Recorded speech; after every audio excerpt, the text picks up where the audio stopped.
Hey, what's up, everyone? My name is Trent. This is Rams Talk. Welcome to the Rams shut down the 49ers, take the NFC Championship, onto the Super Bowl, smacking the Niners. Glorious game. Recap. Couldn't be happier. I got virtually no sleep last night. This game was on at 12:30 a.m. and I woke up this morning with a skip in my step because the Rams, our Rams, knocked off our arch nemesis, our rivals, San Francisco 49ers, in the most storybook fashion, coming back from 10 points down to win the game. All of our stars stepped up, our role players stepped up. It was beautiful. It was so beautiful. And I just want to shout out, I have so much love for the Rams community right now. And I just want to shout out Rams Twitter. Everyone I feel like there's been such a groundswell of Rams support this year. Like, this is very different from the 2018 NFC Championship game against the Saints. I feel like there's just way more Rams action in the universe, and it's just beautiful to see. To Ernesto Polanco, a longtime fan of the channel, congratulations to us and to you and your newborn daughter Xiomara and your son Idris. Welcome new members to the Ramley. Shout out to Eric and Bill and Cliff and Peo and all these Rams fans that I interact with all the time. And a shout out to my sister for this beautiful Rams Talk light up display here. It changes the color. It's hard to kind of tell. I need to get a better background. But Taryn, thank you very much, and the Walkers, for that. That's really awesome. Perfect timing. And also, there is a classy 49ers fan out there. One of the classiest human beings in general, Jason Habermeyer. I'm sorry for you. I'm not sorry that your team lost, but I'm sorry for you. You're a class act. And please disregard everything else I'm going to say about the 49ers and their fans. That does not account for you. But, there are 49er fans out there that are good people, normal people. So I'm not talking about you when I aim my vitriol at San Francisco and their fans. But let's just get into this. The Rams are 75-60. They've lost 75 times, 168. So we got one on the belt. We notched another mark on the belt against the 49ers. 7 more to tie the all-time record. So we got a ways to go. But I mean, nothing, it felt so sweet. It felt so sweet. So many things about that game felt so sweet. And I'm just going to start it off. That Nick Scott hit on Deebo Samuel. Thank you. Finally. Someone knocked Deebo on his ass. The Deebo crying afterwards. I'm here for it. I love it. I love so much of that. I've been wanting Deebo to get his for a couple years now, ever since that spat with Aaron Donald started. And he's been owning us. But Nick Scott gave such a beautiful, clean hit on Deebo. And I'm glad Deebo wasn't seriously injured, right? But, come across the middle, and boom, shakalaka. So that was just a thing of beauty on Deebo Samuel. And like I said, crying afterwards, and OBJ going over and consoling him. I don't think 49ers players would go and console Rams. When they beat the Rams in Week 18, they were walking around, cock of the walk, strutting their stuff. To all the 49er fans who are obnoxious and bought those tickets and spent a lot of money on those tickets and airfare or gas money driving there, talking trash, and then just to get shut up and have to sit in it and have to think, man, I just spent a lot of energy and a lot of money for this gut-wrenching feeling. I bask in that. I love that. That fuels me. Your pain fuels me. I'm not going to apologize for that, because I felt that pain so much in my life. For all the old school Rams fans and the new school Ram fans, this win is for you. Oh, so good. I got barely any sleep today, but it didn't matter. I was walking on sunshine. It was amazing because I hate San Francisco 49ers so much.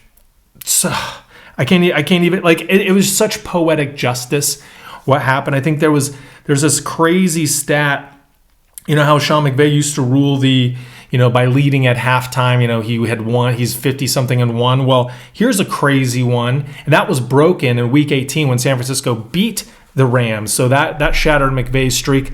But the Rams shattered a Shanahan record in this game, which was before the Rams made a comeback from down 17-7 on Sunday. McVay's teams were 0-14 when trailing by 10 or more entering the fourth quarter.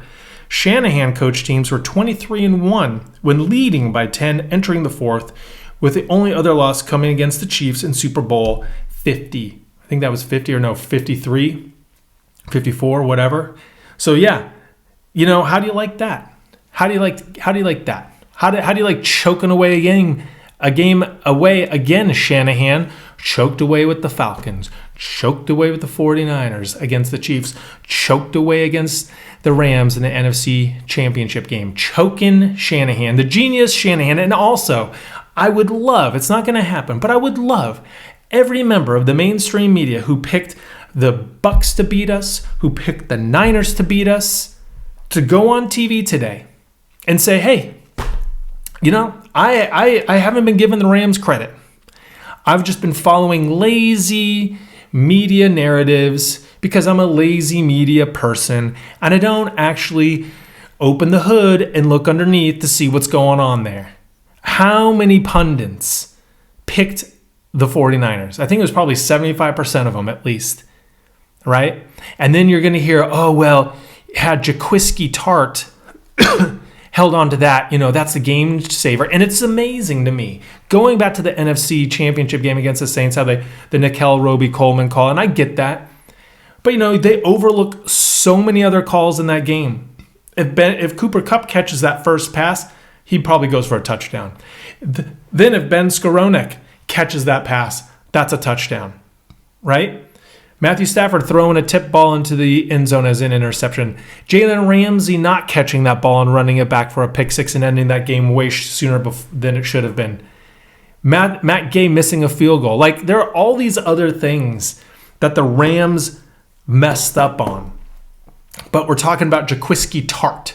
Not even Jamie Tart. We're talking about Jaquiski Tart, which is actually probably the best name in the NFL. So at least he's got that going for him. But I don't want to hear it. That's just excuses. Everyone has an excuse about why the Rams won and why they always win. And let's not give Matthew Stafford any credit. And let's not give the Rams any credit. And this is a team that's all in. And it's Super Bowl or bust. And they don't have any first round picks. And it's like, okay, cool. The same stuff we've heard. And Shanahan owns McVay. And just the endless repetitive, lazy talking points that we always get, Like, how about the fact that one of these teams traded their quarterback? So Goff and Garoppolo are kind of a similar quarterback, right? And one of the teams realized we're limited with our quarterback. Let's go get another quarterback because we want to win football games, right? And they did a very bold move, and it paid off. Imagine if the Niners had Matthew Stafford. Like that, come on. So I want to give a lot of credit to Matthew Stafford because I think when that trade happened, we all thought, hey, this is what the Rams need to put them over the top. We have an extremely talented roster. This is before Cam Akers and Robert Woods were injured. He's the missing piece. This is the only thing holding us back from winning a Super Bowl. That was a feeling we had. If everything is right and McVay can bring the best out of him, this is a Super Bowl team. Our defense last year was ranked number 1. All we need is just that upgraded quarterback, and we got it, and we're in the Super Bowl.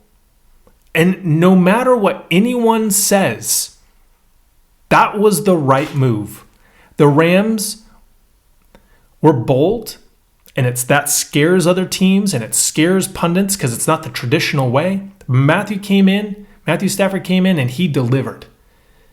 And just extremely mad props to Matthew Stafford. What did he throw for over 300 yards, 2 touchdowns? So I think in the playoffs now he has 8 total touchdowns, including 2 rushing touchdowns and 1 interception. Yeah, 8 touchdowns, 1 interception. Who's talking now? Who has it? What can you say negatively about Matthew Stafford? Like, well, yeah, he almost threw that interception at Jaquiski Tartt, which is also like, that's a question I have is, air it out. I said in my last video, air it out. Overthrow. Don't underthrow. All the underthrows get picked. Overthrow. Throw that ball a second sooner, before the coverage gets there. No problems. But Matthew Stafford is just absolutely money. And you know who else is money? The best receiver in football, Cooper Kupp. That guy, just everything he does. He had a fumble last week. He had a drop yesterday. But he's just putting up a buck something, 1-2 touchdowns every week. Every week. And other teams know it's coming. They know he's coming. They know Matthew Stafford loves him, that they have a connection, that he's an extreme, precise route runner, the yak god. And they can't stop him. And he is just so consistent. And he's a homegrown guy. And it's just beautiful. He had a better game than Deebo Samuel. And again, the best players for the Rams showed up in this game along with the complement of no-name guys. Guys that we know, but everyone else doesn't. Which also brings me to another point. That is a lazy narrative from the media that I just hate.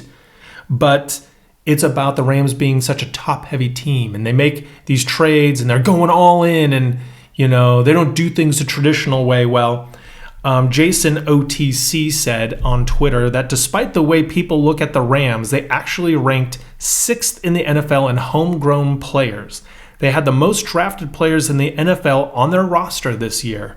That's been overshadowed by the big trades. We know this.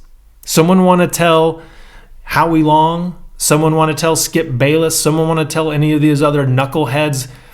Kyle Brandt? Anyone want to tell these guys anything? It's just ridiculous to me. But that just illustrates the point is that no one's going to give us credit. The mainstream sports media doesn't care. But anyways, enough about that. Cooper Kupp. Playing out of his mind. He had that huge both of those touchdowns that he scored were on 3rd down. And then it was 3rd and 3 and Stafford hit him with that slant inside and he broke it off. That led to the game-winning field goal. And, also when people say that, Jaquiski Tartt, that was the play of the game and Shanahan lost that game. The Rams actually outplayed the 49ers in this game. And here are the stats to back that up. So the Rams had 9 more first downs than the 49ers. So they basically beat the 49ers at their own game, which was time possession, 3rd down conversions, total plays, or total first downs. So 25-16 first downs. 11 of 18 in 3rd down conversions. That's pretty amazing compared to 3 for 9 for the 49ers. Total plays 76-50. Total yards 396-282. Same amount of drives. Fewer yards per play. And 326 passing yards to 232. 70 rushing yards to 50. I'm going to get to that in a minute. And let's see. The last one, time of possession, the Rams had 35 minutes to 24 minutes. So the Rams, if you just look at the stats, it's not even close who outplayed who. And the only reason why the game was close was because Stafford threw the pick in the end zone, and then they didn't convert that touchdown when Skowronek dropped it.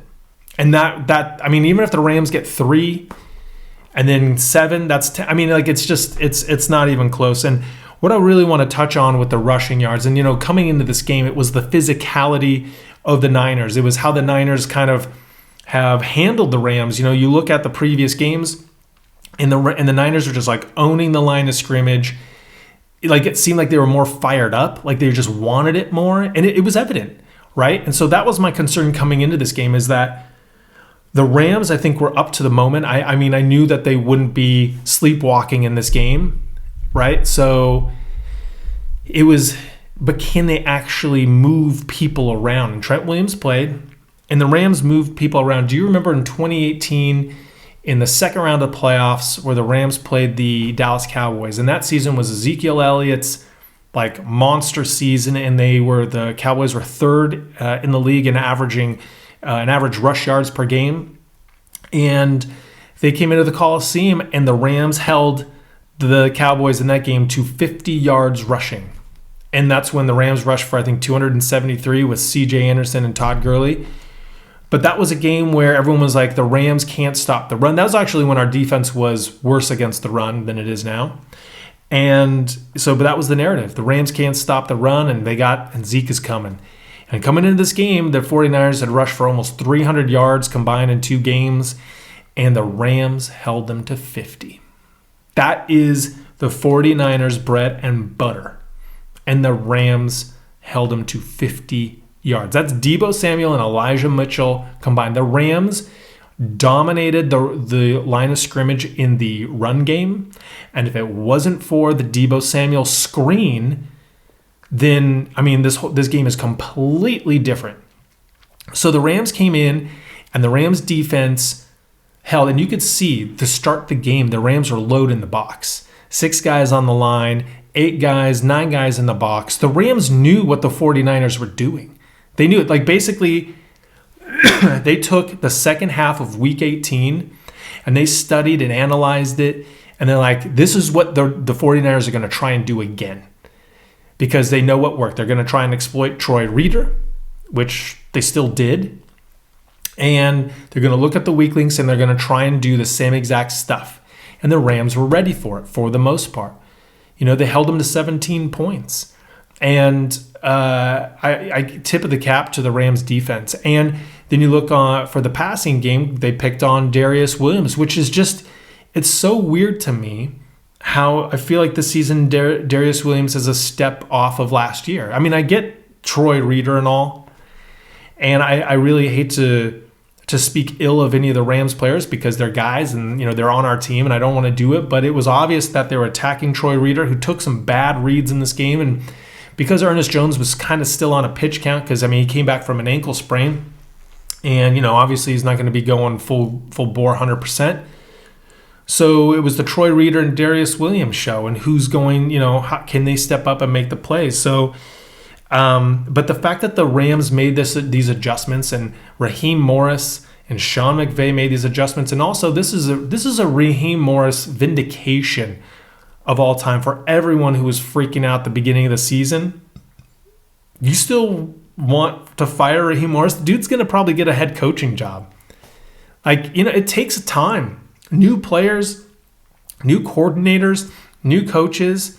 It takes time to gel and to like figure out your identity, and, you know, guys getting injured and mixing and matching. And, you know, Raheem Morris has done a hell of a job. And, you know, the game plan was really, really sound, and the defense, especially in the second half, in the fourth quarter, when it mattered most.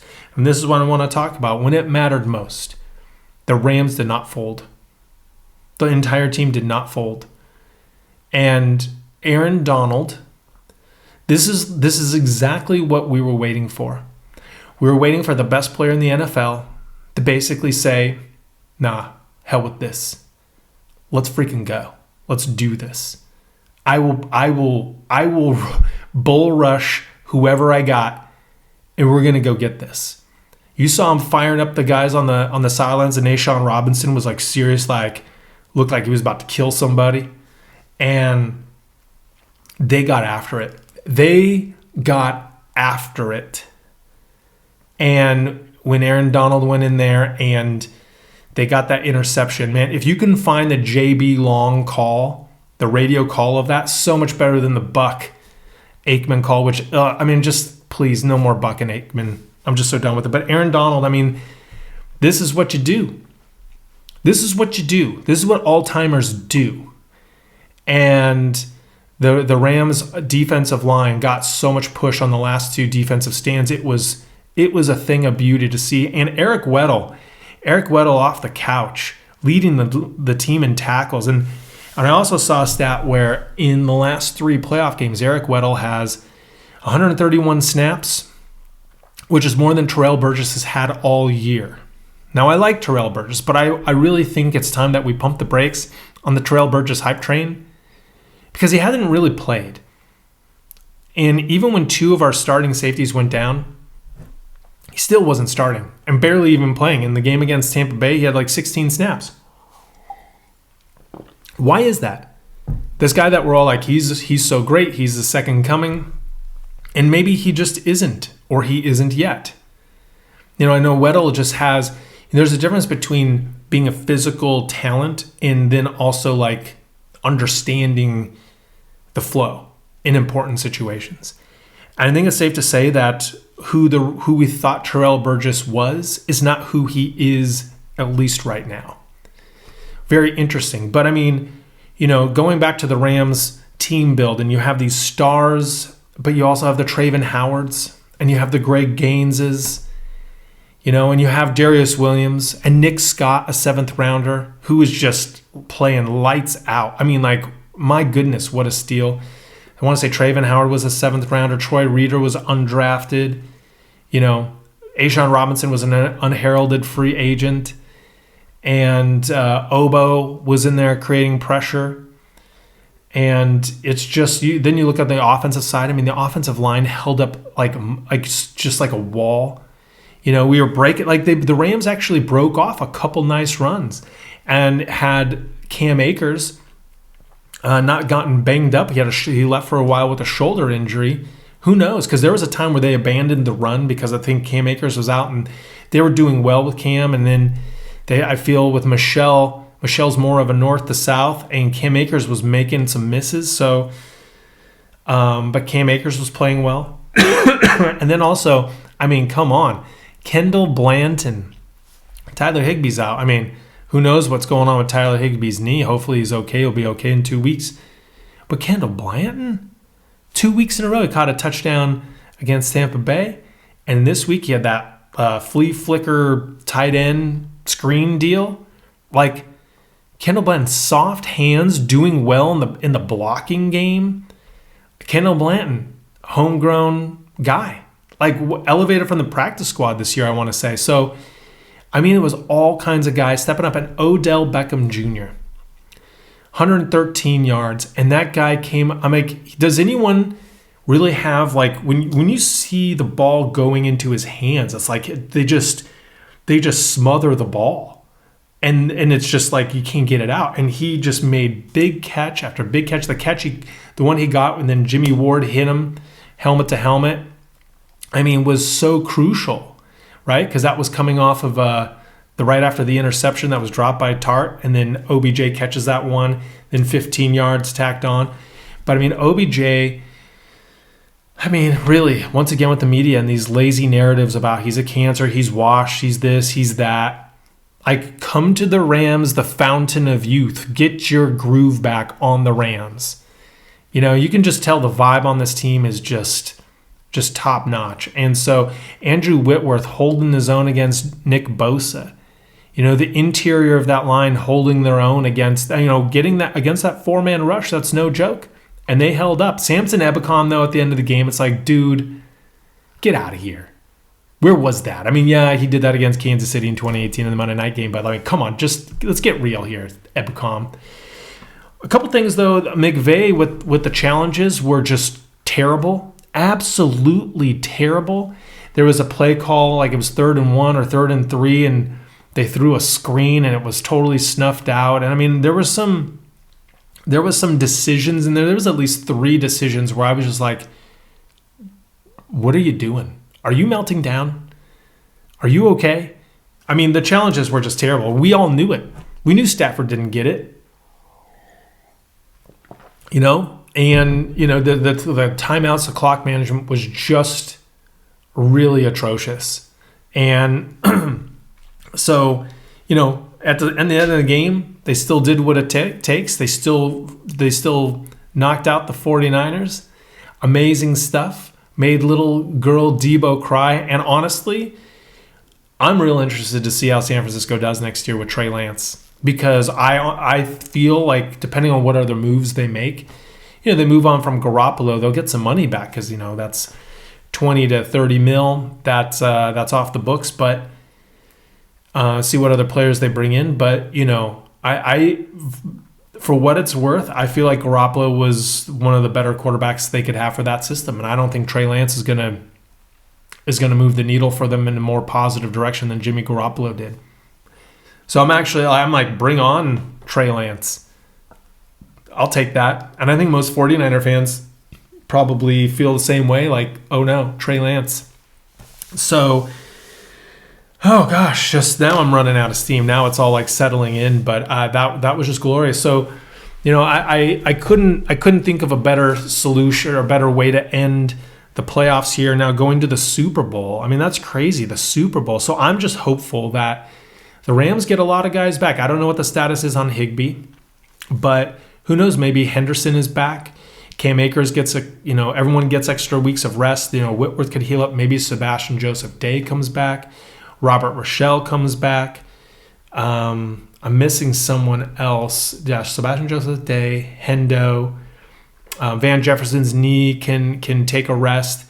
I feel like I'm really missing someone else there. But anyways, I think that's like the Rams team should be, depending on Higbee, should be like at full strength. Ernest Jones should be like full strength by that 2 extra weeks. So I'm looking at the Rams to be in prime time. They get to stay at home the entire time. Like they don't have to go, like the Bengals have to come out here for like a week. And they have to stay at a hotel for a week. Everything's going to be new to them. But the Rams are home. That's such an advantage for them. They don't get caught up in all that stuff. They go home to their wives, all this. So it's it's great for that. And Zach Taylor versus Sean McVay. Now, if it wasn't like if I wanted the better matchup, I would have gone Chiefs versus Rams. But if it was a team where I think the Rams have a better shot against, it's the Bengals. And no, I have nothing against the Bengals. I'm kind of one of those guys who kind of always roots for the underdog teams. It's like I always am gonna go for the Jaguars. I'm always gonna go for the Bengals because they've just been bad for so long, and I feel that pain. I know that pain. In fact, the Rams were the second worst team in the 90s behind the Bengals. So like, I'm with you. So I'm happy for them. I'm happy for that fan base. And I think the problem matchup for the Rams in that game is just going to be their wide receivers. Because after Jalen Ramsey, like how are we going to do it? However, the Rams did, go against Deebo Samuel, Brandon Ayuk, and George Kittle, right? 3-headed monster. However, they didn't have a quarterback like Joe Burrow. So that's my big area of concern. But like the Bengals offensive line versus the Rams defensive front, it's like that's going to be a bloodbath. So they're going to have to run the ball a lot. But I feel like the Rams are there to snuff out the run. So I think the Bengals are going to have a tough going against the Rams. And then also on the defensive side, people make a big deal about who the Rams going to cover as their receivers, but who are the Bengals going to cover? Like Cooper Kupp, OBJ, Van Jefferson, Tutu. I mean, never mind. It's like Higbee by that time is back. Cam Akers fully healthy. So who are they gonna guard? Who are they gonna go against? So I mean, I feel like I'm definitely not getting cocky on this. I thought the Rams would blow out the Patriots like 20-something years ago, but they didn't. So you still got to play the game, but I feel like this is the Rams' Super Bowl to lose. But anyways, I'm going to end it on that note. I'm just so pumped. When I'm done here, I'm going to just digest way more Rams content out there, see what all the talk shows are saying. But, I mean, just leave a comment. Tell me what you're thinking, how you're feeling. I appreciate each and every one of you. And if you're not on Twitter, I'd highly recommend jumping on Twitter. Follow me at Real LA Rams Talk, and then see who I'm following. Just get into the community, and it's just like you're with like-minded people. You're in a safe place, and it's really great. So, oh man. Just knowing that the 49er fans are depressed. But except for you, Jason. I'm sad that you are not feeling good. But anyways, to everyone else, this game is for you. We're going to the Super Bowl, and I just couldn't be any more thrilled by this. And this is a special team, so enjoy it. I'm going to be pumping out more content. Tell me what you want to hear in the coming weeks. But yeah, thanks for watching. And as always, go Rams. cocked. See? It's good.